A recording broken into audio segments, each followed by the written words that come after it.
I really didn't know what friendship was until I got put on death row. And I had read the definition of friendship many times in the dictionary, encyclopedia. And it don't even come close to being what it truly is.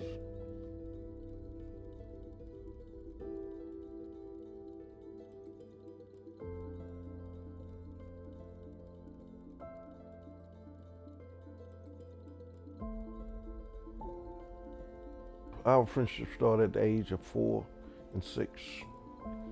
He was 4 and I was 6. Well, growing up in the church and our parents, rearing us the way that they reared us, we just grew up, we had to be together, and we grew up like that, being friends. And the more time we spent, the closer we got together.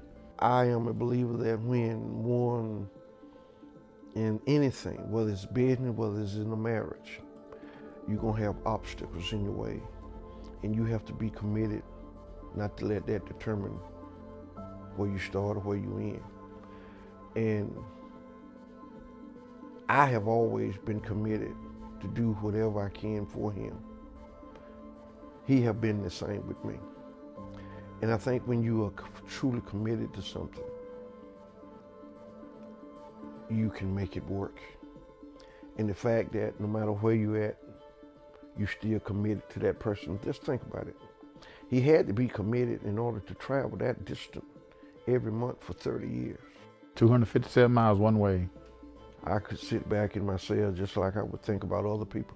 I also would think about the time me and him would have. Sometimes we would just get in the car and just ride. And me being a ladies' man, I realized why he always carried me with him, so I could pick up the ladies. And I said, oh, you got somebody for my friend. And so, whatever I had, he had. So I realized then that he truly do love me, he truly do, but he using me. I don't know why people wants to pat him on the back like he did something spectacular. I mean, hell, he didn't have nothing else to do. I mean, so why not get in the car and come see me? He didn't ask me how I was doing. He would come see how I was doing. He didn't ask me to write him in the sense of so we could hear from him. He would say, call me. And I got to looking around with other guys. They didn't have this friendship that I had. I had someone that was coming in to see me. I had someone that wanted me to call him. And I began to realize that his friendship was more important to me than anything that I could think of. It was like a brother. And even the guards, I would refer to him as my brother. What I loved about him, he didn't drink, I didn't drink, he didn't smoke, I didn't drink. We didn't do drugs, we don't do drugs, we have what I wish we could bottle it and give it to everyone and show you what a good time really feel like. And you don't have to be high, you don't have to be on any kind of drugs, just enjoy one another. Allow each other to be who they are. And I sometimes think of the song, What a Wonderful World This Would Be.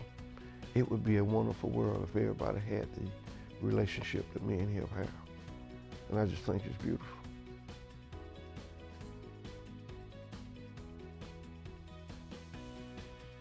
When I was on death row for those 30 years, he taught me what true friendship is about. Black men is not really taught to say to each other, I love you. But I can truly look at him and tell him that I love him, and he can do the same with me.